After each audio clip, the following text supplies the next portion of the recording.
Transmitiendo.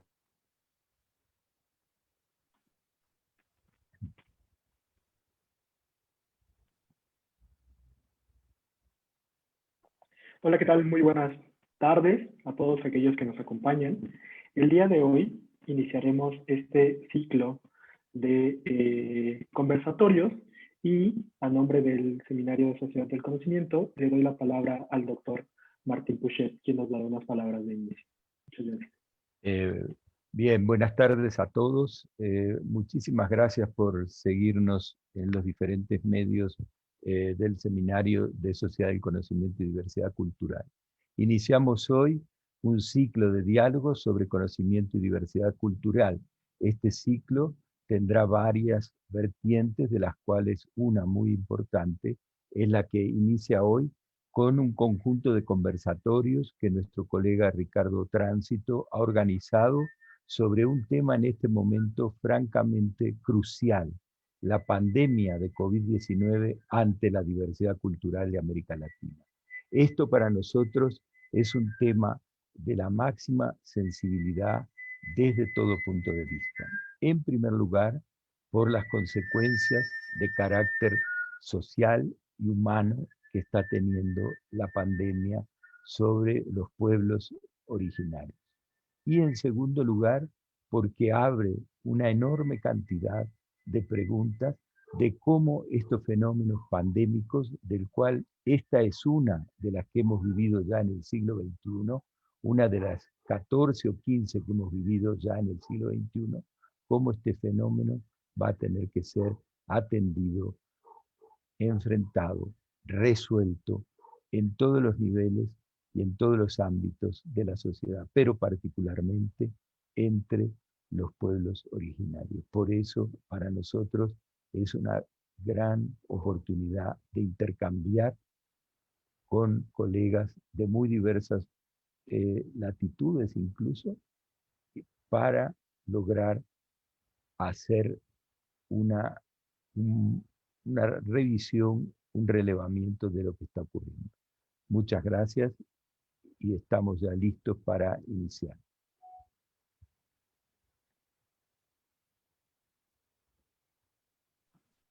Muchas gracias, doctor Martín, por sus palabras. También agradezco a todos y todas aquellas personas que nos acompañan el día de hoy. Como bien refiere el doctor Martín, estamos en el inicio de esta serie de conversatorios llamados La pandemia de COVID-19 ante la diversidad cultural de América Latina. El objetivo de estos conversatorios será fomentar el diálogo con personas indígenas y de otras vertientes de las sociedades latinoamericanas acerca de las problemáticas que enfrentan los pueblos originarios ante el COVID-19. El día de hoy hablaremos sobre el tema pueblos originarios, derechos humanos y COVID. Para ello nos acompañan dos especialistas. Por un lado, la licenciada Devonny McDavis, quien es abogada indígena Miskita de Nicaragua, expresidenta del Consejo Regional Autónomo de la Costa del Caribe de Nicaragua y de la Comisión Nacional de Demarcación y Titulación en ese mismo estado. También nos acompaña el licenciado Ricardo Robles Amarripa. Él es egresado de la Facultad de Derecho de la UNAM y actualmente es doctorante del programa Derechos Humanos en las Sociedades Contemporáneas de la Universidad de Coimbra en Portugal. Tiene una amplia experiencia en temas de investigación en materia de derechos humanos y sobre todo en temas de pueblos originarios. La dinámica que desarrollaremos para este conversatorio será abordar 3 temas en particular y a partir de eso generar una conversación con nuestros invitados, a través de los cuales preguntaremos qué está ocurriendo en las comunidades en estos momentos ante la pandemia, cuáles derechos están siendo vulnerados con esto que está sucediendo y por último, ¿qué podemos esperar a futuro? ¿No? ¿Qué pensamos que pasará en la región a partir de estos cambios que se han dado? Antes de ello, tenemos que establecer ciertas cosas. A nivel internacional existen más de 5,000 pueblos originarios diferentes, de los cuales se habla aproximadamente 7.000 idiomas diferentes. Esto representa el 5% de la población mundial. Y en América existen un promedio de 826 pueblos originarios. Lo que la COVID nos ha demostrado es la gran vulnerabilidad a la que todas y todos estamos expuestos. Sin embargo, existe un mayor riesgo de sufrir vulneraciones a causa de la pertenencia a pueblos y comunidades indígenas. Esto debido a la gran cantidad de rezagos que han sufrido históricamente. Licenciada Deboni, ¿podría contarnos qué está ocurriendo en las comunidades originarias de la región? Muy buenas tardes. Primeramente agradezco, ¿verdad?, por la invitación que se me ha hecho. Me siento honrada. Antes de contestar a tu pregunta, también quiero aprovechar esta plataforma para felicitar a todas las mujeres indígenas del mundo que mañana estaremos conmemorando nuestro día. El mundo, como lo has dicho, se encuentra ante una crisis humanitaria y sanitaria sin precedentes, en un contexto económico que ya estaba bastante debilitado, deficiente y adverso. Los estados están tratando de asumir un papel protagónico ante el virus para poderlo eliminar y también así aminorar los riesgos que afectan a la economía y a las relaciones sociales. Sabemos que las pandemias afectan de manera diferenciada a los distintos grupos poblacionales, exponiendo, como lo has dicho, las desigualdades que ya estaban en la sociedad. Entre esos sectores vulnerables, sin duda, que se encuentran los pueblos indígenas. Gran parte de los habitantes indígenas viven en condiciones de vulnerabilidad extrema, lo que significa, entre otros aspectos, altas tasas de desnutrición, poca accesibilidad a servicios de salud, de agua potable, la precariedad de infraestructuras y en general la imposibilidad de ejercer derechos individuales y colectivos fundamentales. Hace poco, en un estudio reciente del FILAC, muestra que el nuevo coronavirus o COVID-19 y su acelerada expansión no solo ha llevado a la declaración por parte de la Organización Mundial de la Salud a una pandemia global, sino que también muestra la fragilidad de los servicios de salud para atender a los pueblos indígenas y también a la indefensión a la que estamos expuestos las poblaciones más vulnerables alrededor del planeta. Pero la realidad de los pueblos indígenas es mucho más dramática, ya que el concepto de salud para el indígena articula elementos mentales, espirituales y emocionales, tanto desde el punto de vista de las personas como de las comunidades, e involucra componentes políticos, económicos, sociales y culturales. En uno de los informes de CEPAL menciona como particularmente crítica la falta de bienes y servicios públicos de salud en los territorios indígenas. Es una situación que débilmente está siendo enfrentada por las políticas públicas de los estados. La distancia entre los hospitales y las comunidades indígenas puede tomar varios días de viaje, ya sea a pie, en canoa, en bestias, en camiones, en lo que sea, además que depende también del estado del clima en esos momentos. Esta dificultad de acceso físico, que sumado a otros costos indirectos como es el precio del transporte, el de alimentación, el de estadía, la pérdida de su jornada laboral, puede aumentar el periodo de tiempo entre la manifestación de los primeros síntomas de la enfermedad y la real atención que puedan recibir de salud. ¿Esto qué implica? Es lo mismo decir que para un indígena la búsqueda de una atención médica actualmente implica la vida o la muerte desde que empiezan los primeros síntomas hasta que tiene el acceso real a la salud. Ahora bien, para salvar las vidas y fortalecer las comunidades indígenas, se requiere estar informados, no solo de la evolución del virus, sino de los recursos con los que efectivamente se cuenta para enfrentarlo y también de las acciones de protección y prevención que los gobiernos están desarrollando. Y esta información debe ser proporcionada a los pueblos indígenas en sus propias lenguas y con la participación efectiva de sus autoridades comunales y territoriales. Cada vez es más evidente que más allá de los efectos positivos que pueda tener las acciones de protección ante la pandemia que se estén tomando desde los gobiernos, las consecuencias económicas y sociales son devastadoras. Lo ha dicho todos los organismos internacionales. El futuro inmediato será tremendamente duro, en particular para los más pobres y vulnerables, en este caso, por supuesto, para los pueblos indígenas.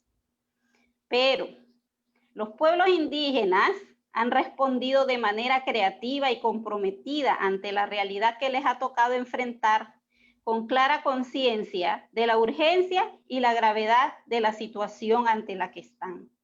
Desde sus formas organizativas e institucionales propias, con su sistema de salud propio, han adoptado diversas acciones y estrategias como muestra de su histórica capacidad organizativa, sus conocimientos ancestrales y su capacidad de resiliencia frente a graves problemas.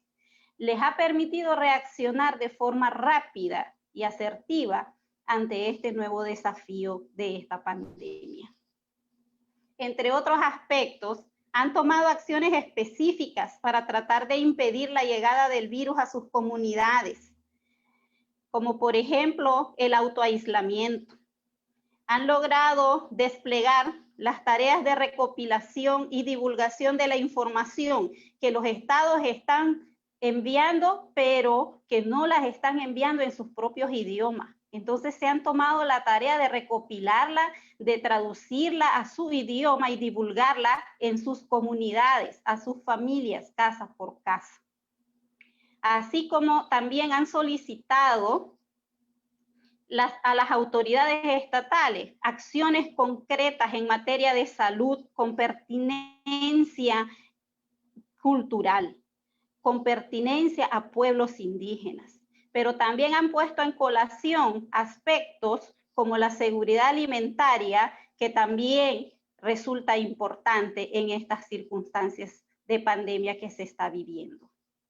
Además, hay organizaciones nacionales y regionales de los pueblos indígenas que han desplegado una gran cantidad de acciones de sensibilización sobre la realidad de la pandemia, para construir diversos ámbitos nacionales y regionales de divulgación de la visión indígena sobre la pandemia, y también para solicitar apoyos de diversa índole y de origen diferente que coadyuvan a enfrentar de mejor manera al COVID-19 y sus consecuencias. Los pueblos indígenas no se han quedado con los brazos cruzados. Los pueblos indígenas están dando cátedra y están demostrando que tienen mucho para decir, para aportar, para incidir en sus comunidades, en las ciudades, en toda la sociedad, a partir del ejercicio de sus derechos colectivos, de sus formas organizativas, de sus culturas, sus idiomas y sus conocimientos ancestrales, incluyendo los sistemas de salud indígena, que son los que realmente están dando la solución inmediata a esta pandemia. Es lo que tengo que aportar en estos momentos, Ricardo. Muy bien, muchísimas gracias. Y ante este panorama, por ejemplo, Ricardo, me gustaría que tú nos pudieras orientar.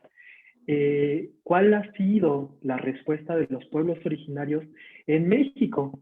Que ellos también, ¿qué están enfrentando? ¿Qué es lo que sabemos que están enfrentando estos pueblos en este momento?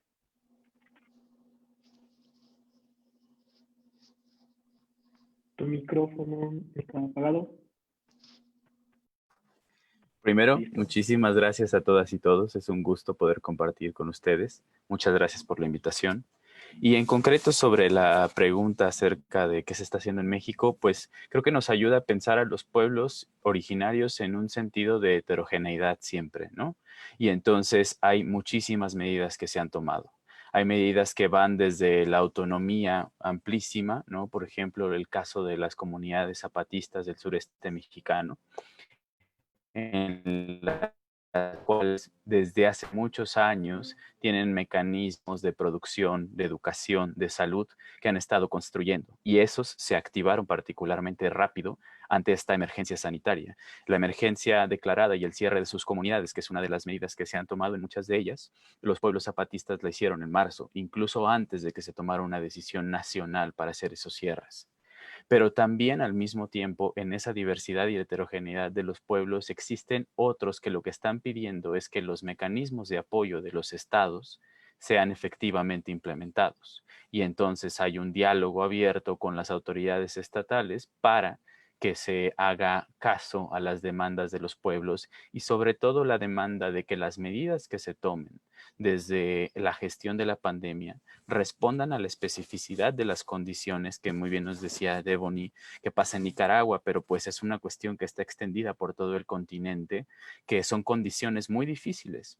Y esto me gustaría decir también que así como pasa esto en México, es importante que tengamos en mente que creo que uno de los problemas estructurales es que los pueblos originarios tristemente hasta el día de hoy son pensados como apéndices, no son pensados como el centro de la producción de lo que el Estado hace, de lo que la mayoría de los estados hacen.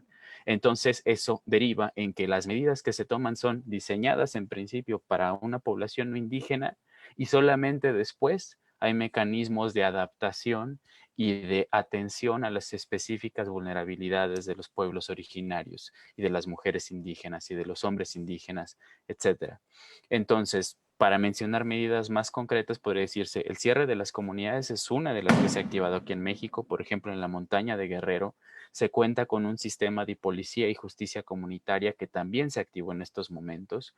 Por otra parte, hay mecanismos de, digamos, prevención debido a que se sabe que la seguridad alimentaria está en riesgo, entonces empezaron a existir medidas de trabajo para prever el suministro de alimentos sin interrupción en el contexto de la pandemia. Se activan también dinámicas que no tienen que ver con un comercio, digamos, como estamos acostumbrados en tiempos sin pandemia, que sería también renovar el trueque, volver a tomar esas medidas que pueden permitir que haya suministros de distintas cosas que son básicas para la vida. Otra cosa también, la población migrante en las poblaciones indígenas es bastante.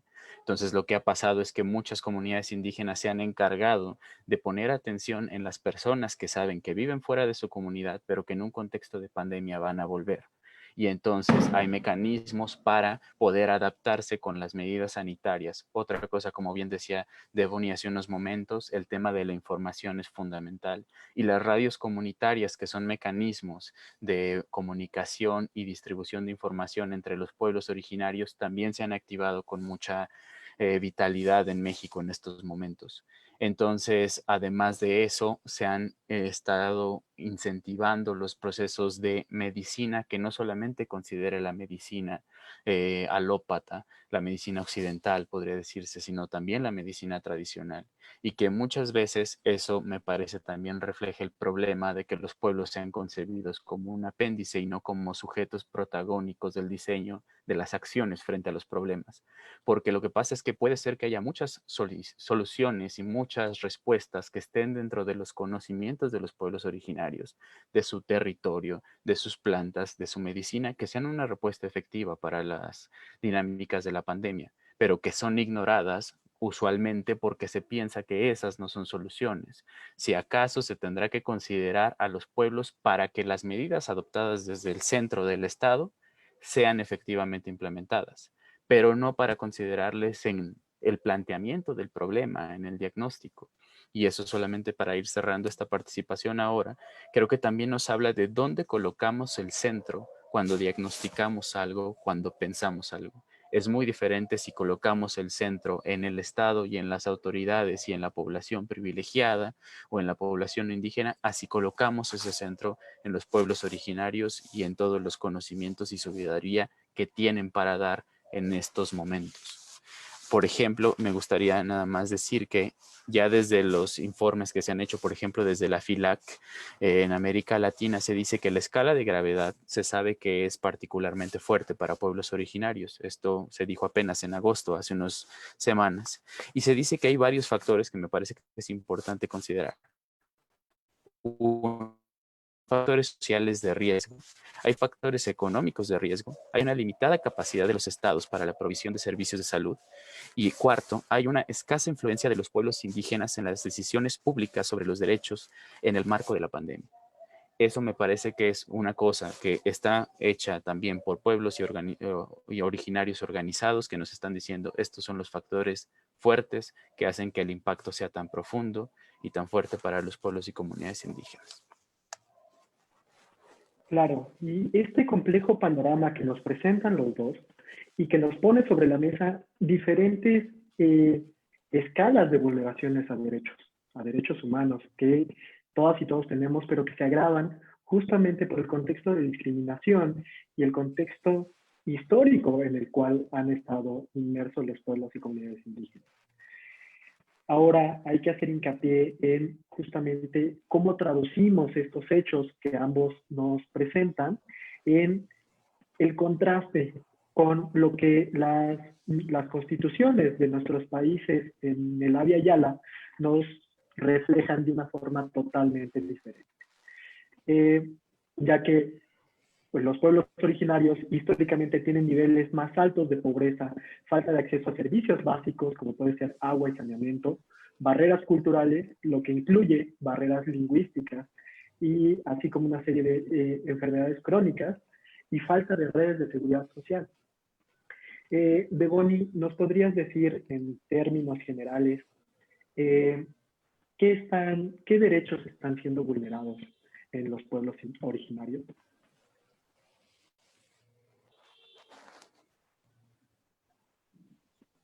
Tu micrófono está cerrado, compañera. ¿Me escucha? Sí. En un contexto general, cuando hablamos de derechos humanos de los pueblos indígenas, tenemos que necesariamente pasar por aquellos que están consagrados o establecidos en la Declaración de las Naciones Unidas sobre los pueblos indígenas.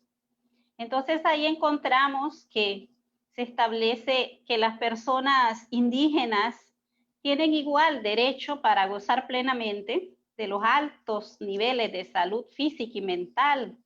Por lo tanto, los estados deben adoptar las medidas necesarias para tal fin. También establece que los pueblos indígenas tienen el derecho a promover, desarrollar y mantener sus propias instituciones, lo cual implica que los estados no solo deben tomar medidas para asegurar la salud a las personas indígenas, sino que también el derecho colectivo de dichos pueblos para mantener y usar sus sistemas y prácticas de salud propios. En la búsqueda de su derecho a la salud, tienen ellos que activar, como decía mi compañero ponente, de activar sus propios sistemas de salud con pertinencia a su pueblo y a su comunidad. La declaración también especifica el derecho de los pueblos indígenas a sus medicinas tradicionales y a mantener sus prácticas de salud, incluyendo la conservación de las plantas, animales y minerales medicinales que ellos consideren. Por lo tanto, los estados deben extremar las medidas de protección de los derechos humanos de los pueblos indígenas en el marco de la pandemia del COVID-19, tomando en consideración que estos colectivos tienen derecho a recibir una atención de salud con pertinencia cultural que tome en cuenta los cuidados preventivos, las prácticas curativas y las medicinas tradicionales. En Nicaragua nos ha servido mucho nuestro sistema autonómico, que ha parido, nosotros le decimos parido, porque desde el sistema autonómico se parió nuestros modelos de salud intercultural, nuestro modelo de justicia y nuestro modelo de educación. Esto nos ha conllevado a que las instituciones, tanto estatales como desde las autoridades comunales, territoriales, municipales, regionales, y junto con las instituciones estatales, se articulen para poder dar respuesta inmediata a lo que está ocurriendo. Ha sido un éxito porque el golpe o los efectos de la pandemia en nuestras comunidades indígenas no ha sido tanto como en otros países. Eso está demostrando de que sí funciona esto de que se pueda colaborar y articular el contexto de la medicina occidental con la medicina tradicional en conjunto. Así que, siempre siguiendo el tema de los derechos humanos, los estados además deben proporcionar la información. Estamos enmarcando mucho en la información sobre la pandemia en su propio idioma tradicional. Y cuando sea necesario, poner un facilitador intercultural que les permita comprender de manera clara las medidas adoptadas por el Estado y los efectos de la pandemia. Entiéndase que facilitador intercultural no es un simple traductor. No es lo mismo ir a traducir lo que el Estado está tomando estas medidas y traducir que explicarle a la comunidad que entiendan desde su propia cosmovisión, desde su propia percepción de salud, lo que realmente el Estado está tomando esas medidas.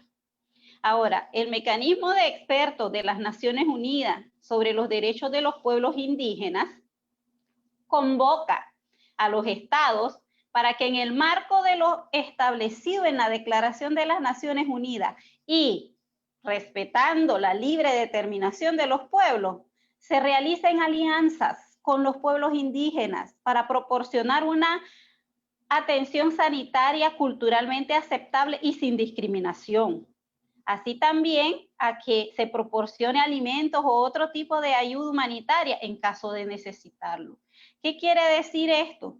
De que las alianzas de los pueblos indígenas no estamos hablando solamente de ir a comunicarlos, sino que sean partícipes efectivos de cada una de las acciones que el Estado está tomando, de cada una de las medidas que el Estado vaya a dictar sobre la pandemia o para prevenir o para eliminar, y ya por último, tiene que ser con la participación efectiva de los pueblos indígenas.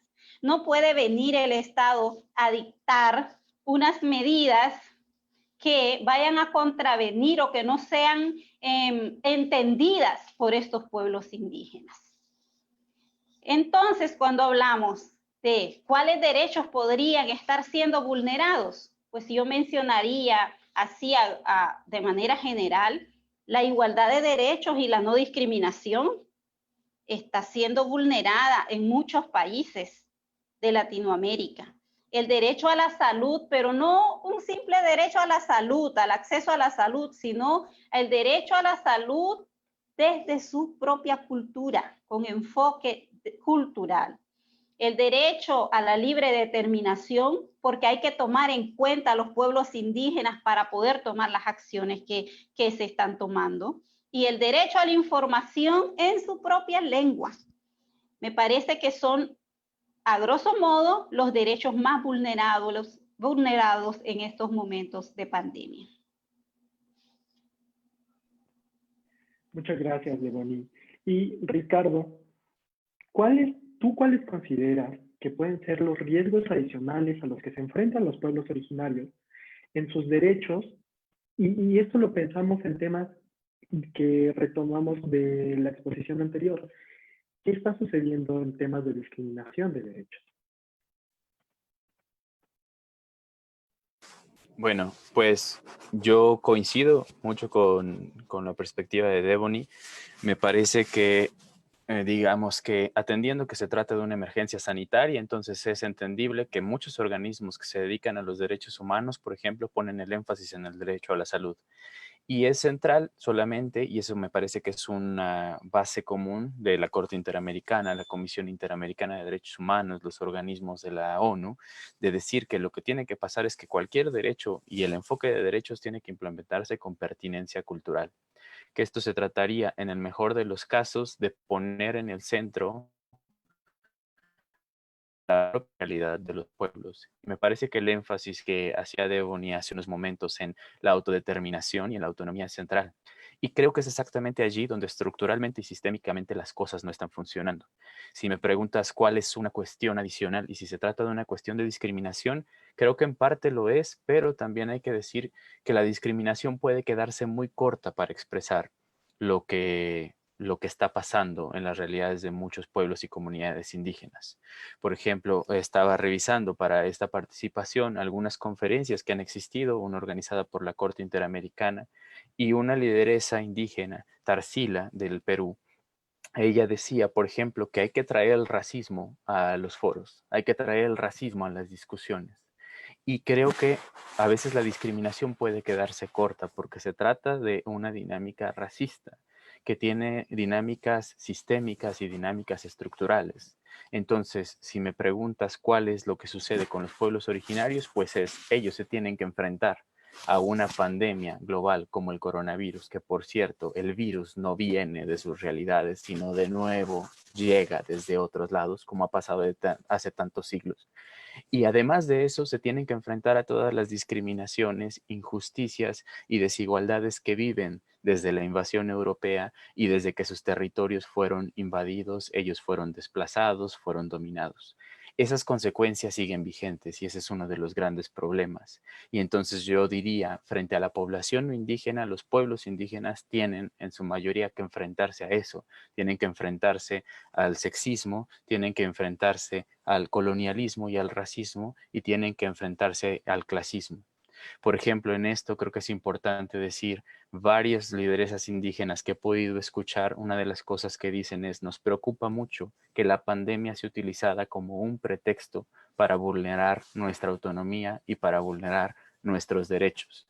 Y en ese sentido se ha dicho, una continuidad muy preocupante son los proyectos extractivos, por ejemplo. Los proyectos extractivistas no han parado. Por ejemplo, pensando en el caso de México, pero sé que también se da en Bolivia, en Ecuador, etcétera, los proyectos extractivos fueron considerados como actividades esenciales. Los proyectos estrella del gobierno en turno aquí en México fue considerado como una actividad esencial. Eso es un juego muy perverso, porque mientras tú consideras una actividad esencial, que quiere decir que permites que continúe, aun si haya pandemia, al mismo tiempo los pueblos originarios tienen que estar en sus casas y tienen que estar en sus comunidades y tienen que estar aislados. Esa es una vulnerabilidad estructural muy fuerte. Y de hecho hay que hacer justicia a que algunos organismos internacionales, la Comisión Interamericana, han reconocido y de hecho dijeron a los estados, por favor, absténganse de ahora autorizar proyectos extractivos, pero los estados no han hecho eso y han seguido vulnerando la autonomía. Eso nos habla, me parece, de dinámicas estructurales y sistémicas a los que los pueblos se enfrentan y que no paran con la pandemia y que no paran ante estos problemas que derivan de la emergencia sanitaria.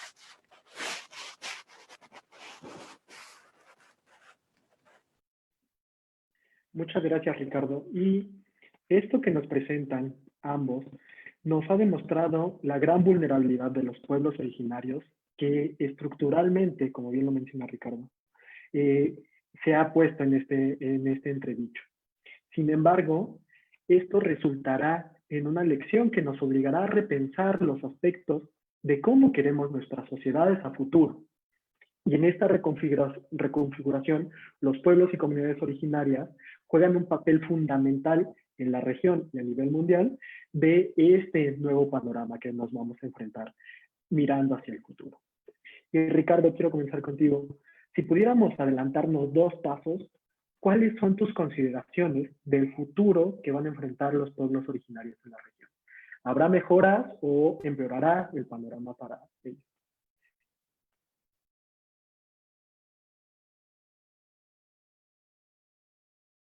Yo creo que es una pregunta muy difícil y es una cuestión que no tiene una respuesta unívoca, ¿no?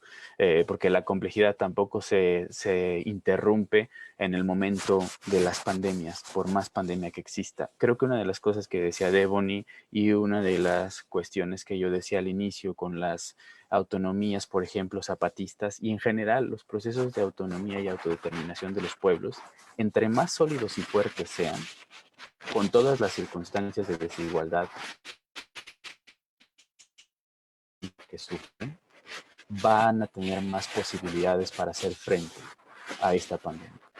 Porque de no existir esos procesos están demasiado a la deriva, y esto es cierto. La CEPAL cada vez se está diciendo con mucha más claridad, estamos entrando en un proceso en el que las consecuencias económicas y de reactivaciones pueden ser aún peores de lo que significó la violencia y los problemas que derivaron de la emergencia sanitaria en concreto. Y en eso, tristemente, para toda la región latinoamericana y en concreto para los pueblos originarios, los niveles de pobreza y de pobreza extrema van a subir. Las proyecciones son esas. Pero de nuevo, lo que está detrás, me parece, es la raíz de los problemas. En tanto esa raíz no sea atajada, pues es difícil que vaya a haber una capacidad de resistencia efectiva ante lo que se está haciendo. Y creo que los llamados es como decía también ahora de los procesos autonómicos en Nicaragua, Devon. En tanto más se considere eso en serio y en tanto se consideran a los pueblos originarios como sujetos de derecho, productores de derecho y en realidad protagonistas de su historia, es cuando más puede haber posibilidades de haber una respuesta efectiva a la pandemia. Si eso no pasa, difícilmente va a lograrse, porque lo que va a seguir reproduciéndose va a ser una dinámica, como señalaba al principio, de un apéndice de los pueblos originarios.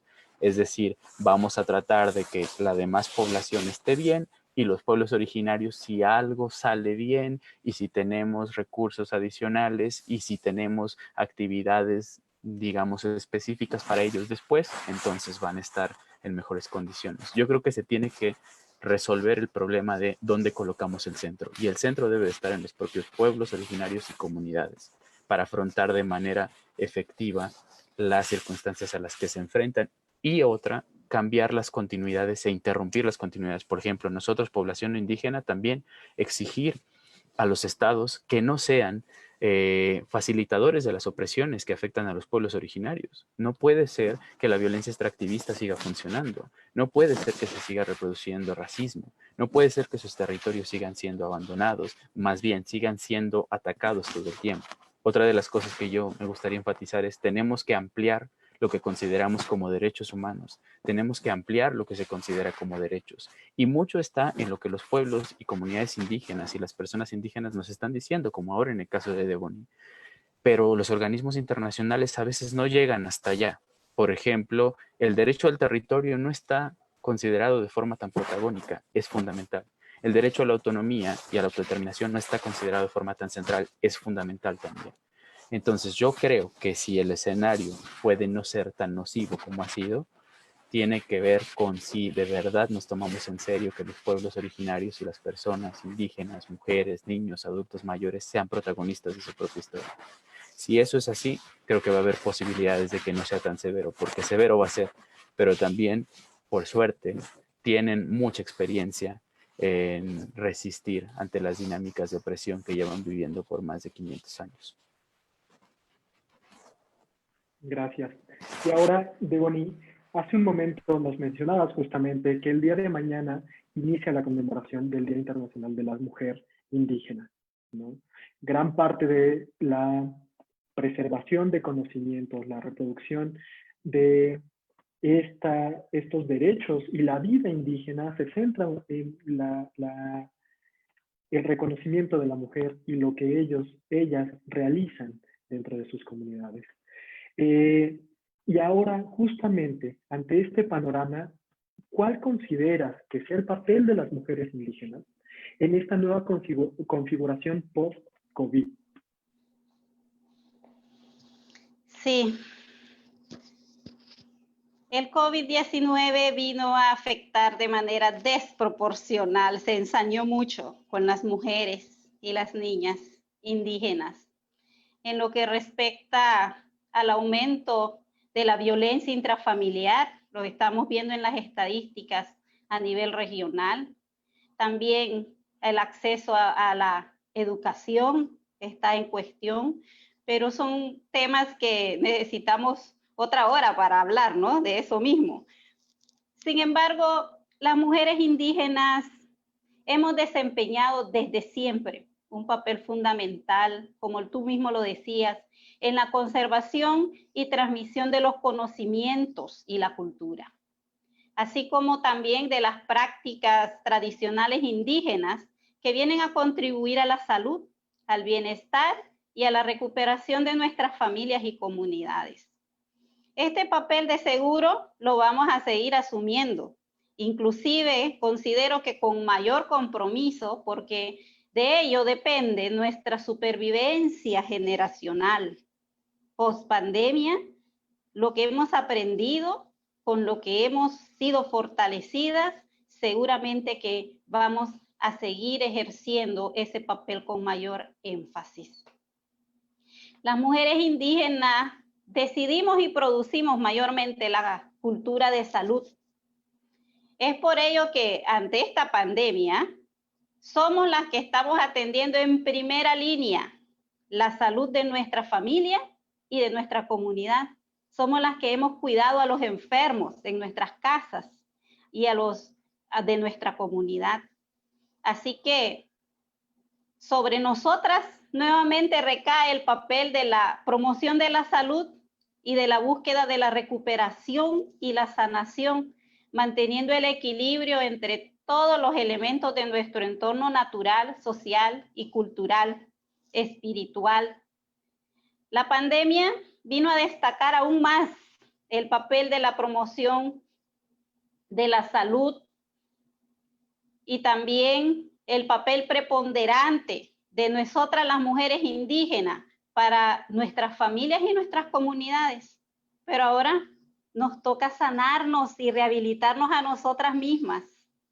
Hemos perdido esposos, hijos, hermanos, padres, familias y amigos en esta pandemia. Y aún no hemos podido ni llorarlos todavía. No hemos podido ni siquiera darles la sepultura que para nosotros los indígenas es propicio y digno para nuestros seres queridos. Y ahora nos toca a muchas mujeres indígenas asumir por completo el sustento familiar y garantizar los alimentos en el hogar. Así mismo nos vemos en la necesidad ahora de empoderarnos de los espacios de toma de decisiones comunales, nacionales y regionales para mantener el buen vivir y nuestra cosmovisión indígena en armonía física, espiritual, emocional y ambiental. Porque recordemos que para el indígena el tema de salud no es solamente físico. Es necesario, y debo recalcar, y relevante, tener claro de que deben existir estrategias y acciones específicas para los pueblos indígenas con enfoque intercultural y de género, porque somos pueblos con culturas propias, para los cuales para nosotros es imprescindible un abordaje que integre la ciencia médica con los contextos, saberes y prácticas ancestrales, incluyendo los idiomas, las medicinas tradicionales, entre otras, ¿no? Somos comunidades que desde siempre hemos recurrido a nuestras formas ancestrales de relacionarnos con la naturaleza y con nuestro propio cuerpo. No podemos ser invadidos por otro tipo de prácticas sin que esto implique para nosotros nuestro consentimiento previo, libre, informado y nuestra participación directa y eficaz en cada una de las acciones y medidas que los gobiernos están desarrollando en la lucha contra la pandemia del COVID-19. Las mujeres indígenas seguimos siendo los que preservamos la vida y el medio ambiente. Muchísimas gracias, Devoni. Muchas gracias por sus participaciones. Ahora pasaremos a una serie de preguntas que a través del público que nos acompaña han realizado. En estos momentos hay solamente una pregunta y bastantes agradecimientos por parte de quien nos ve sobre la exposición en relación con este tema. La pregunta sería, para cualquiera de los dos que guste responderla, ¿cómo ha estado llevando los tratamientos respecto al padecimiento de COVID con medicina tradicional u otros tratamientos? ¿Alguno de los dos que nos pudiera orientar en cómo se han llevado los tratamientos con medicina tradicional? Perdón, casi no te escuché la pregunta. ¿Podrías repetirlo? Claro que sí.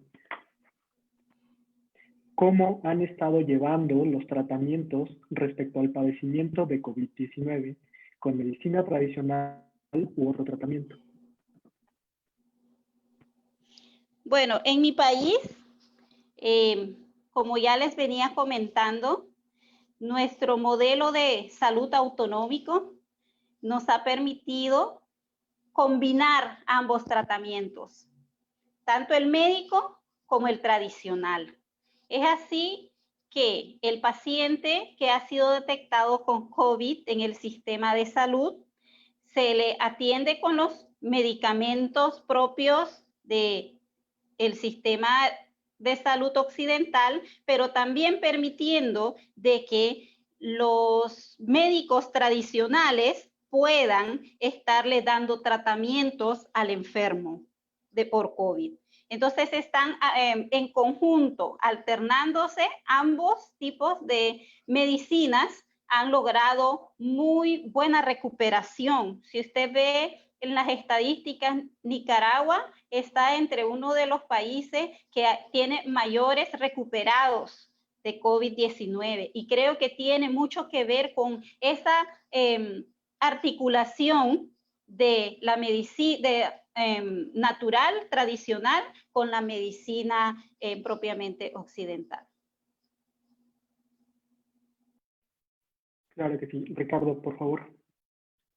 Sí, bueno, yo diría de lo que he podido saber de los pueblos originarios, uno es, y creo que es una cuestión estructural, si se quiere concretamente, los casos que he conocido, por ejemplo, en el norte de Colombia, se ha hablado de que también están considerando las plantas que están disponibles en sus comunidades para hacer frente a los síntomas y a los problemas que da el coronavirus. Pero otro también es, por ejemplo, el personal que se considera como viable o adecuado para atender la pandemia. Por ejemplo, el caso de las parteras, que es muy común en varias comunidades. Las parteras están jugando un rol porque no están siendo descartadas en el sentido de como no son médicas del servicio de salud de los estados, entonces no forman parte. No, al contrario, también juegan un rol en la gestión y que, como bien nos ha insistido Devony, es una cuestión que no solamente es bienestar físico, también es mental, también es emocional.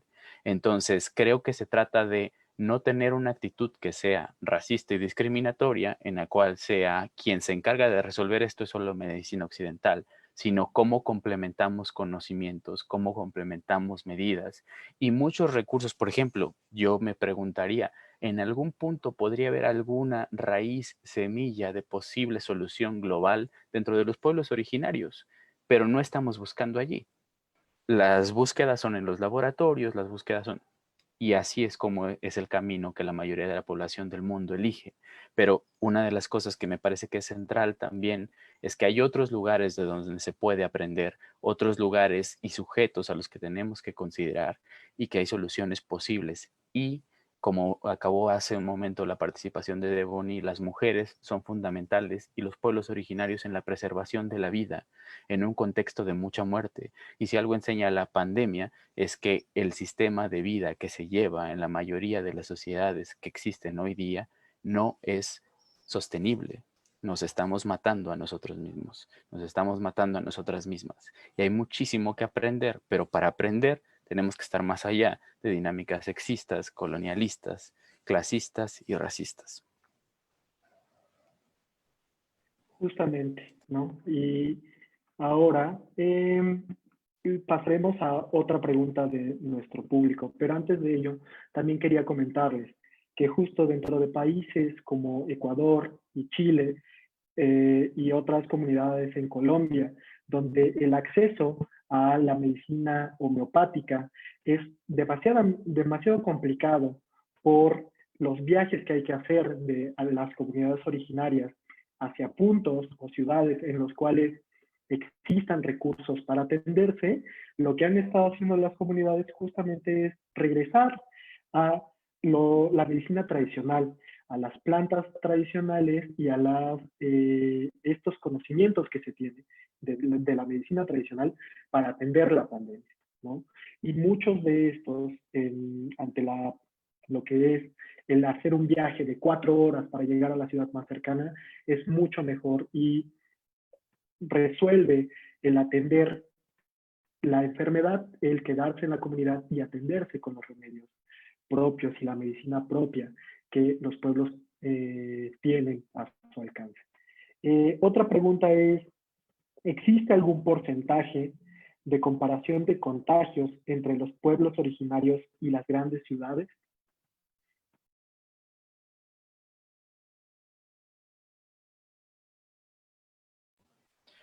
Pues yo podría responder un poco con el caso de México y podría ser un contraste que tiene muchas limitaciones, ¿no?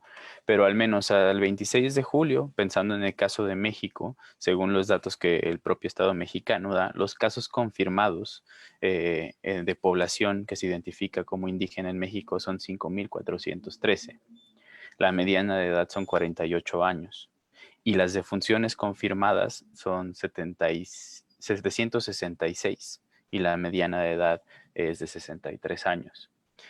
Mientras que si tomamos el contraste, pues en México existe una confirmación al día de hoy de 616,894 casos.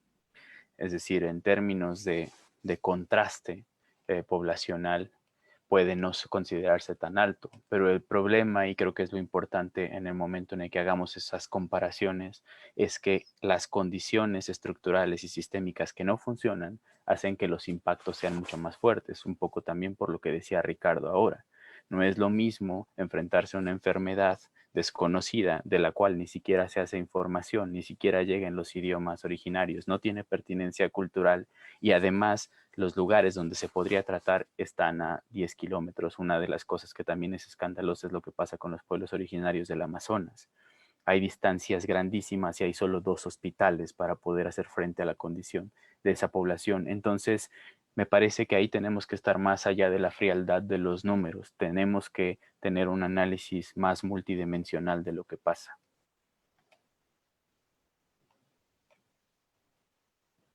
Muchas gracias, Ricardo.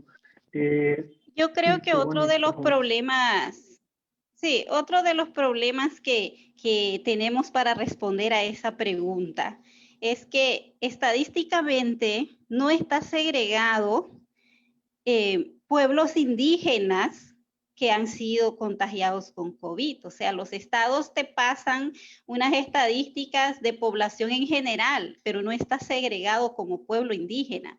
Entonces es difícil para nosotros dar un porcentaje de cuánto es pueblos indígenas y cuánto.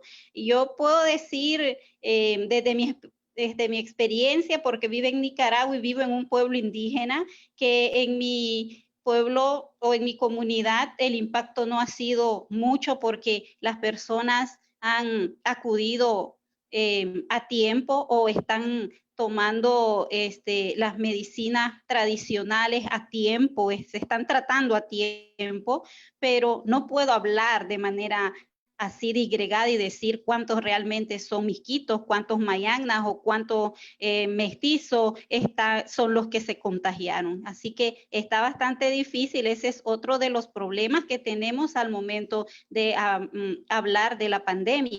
Las estadísticas no están segregadas para los pueblos indígenas. Justamente lo que comentan los dos nos lleva a cerrar perfectamente con la pregunta, ¿no? O sea, muchas de las formas en que los estados han estado haciendo la elaboración de sus informes en materia de COVID no tienen un componente que refleje la diversidad cultural que existe en sus estados, ¿no? Por ejemplo, el FILAC, en su segundo informe acerca del COVID y los pueblos originarios, señaló que al menos del mes de mayo a junio sí existía un crecimiento del 129% de contagios en poblaciones originarias en comparación con contextos urbanos, ¿no? Y aquí hay que señalar algo muy lamentable. Este aumento de lo que existe en los pueblos originarios, a las personas a las que más afecta, lamentablemente, son a los adultos mayores que viven en esas comunidades.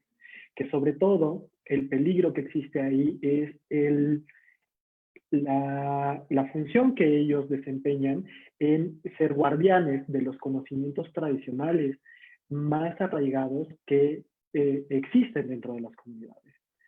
El perder a una persona indígena adulta mayor representa un golpe duro para las comunidades por la pérdida de conocimientos, la pérdida de todos esos saberes que ellos resguardan. Ahora, muchísimas gracias por sus aportaciones, muchas gracias por todo lo que los que nos pudieron acompañar el día de hoy. Y les recuerdo, para cerrar, que esta serie de conversatorios se encuentran en el marco del ciclo que el Seminario de Sociedad del Conocimiento y Diversidad Cultural ha titulado Diálogos sobre Sociedad del Conocimiento y Diversidad Cultural. Y estas actividades se realizarán cada 15 días abordando los diferentes temas de los que el día de hoy hemos dado algunas pinceladas de lo que pueden ser en materia de violaciones a derechos humanos de los pueblos y comunidades originarias, ¿no? El próximo 17 de septiembre les agradeceríamos nos acompañaran con el tema Niñez y Juventud Indígena ante la COVID. Para ello nos acompañarán también dos expertas en el tema y pues si no hay nada más, si no hay algún otro comentario por parte de nuestros ponentes, quiero agradecer al doctor Martín Puchet, al equipo técnico del Seminario de Sociedad del Conocimiento, al doctor Ambrosio Velasco que nos acompaña en la transmisión también, quien es parte de nuestro comité directivo, y muchas gracias a todas y todos quienes nos acompañaron en esta transmisión. Los esperamos en el próximo evento. Muchas gracias. Simplemente quiero hacer un agradecimiento más a nuestros ponentes y a ti, Ricardo.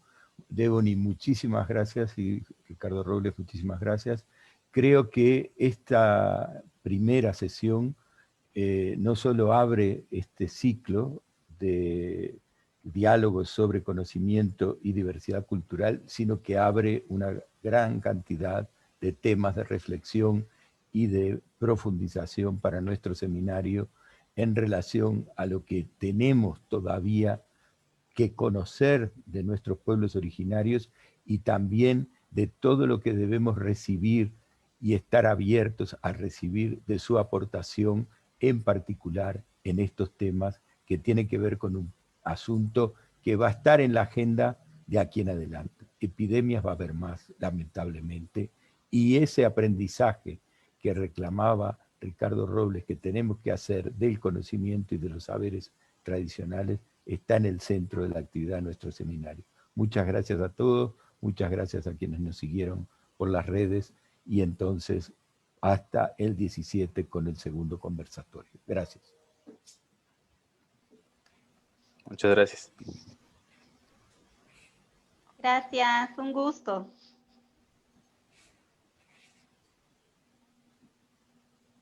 Gracias a todos. Muchas gracias. Este es un tema fundamental. Les agradecemos y estaremos con ustedes.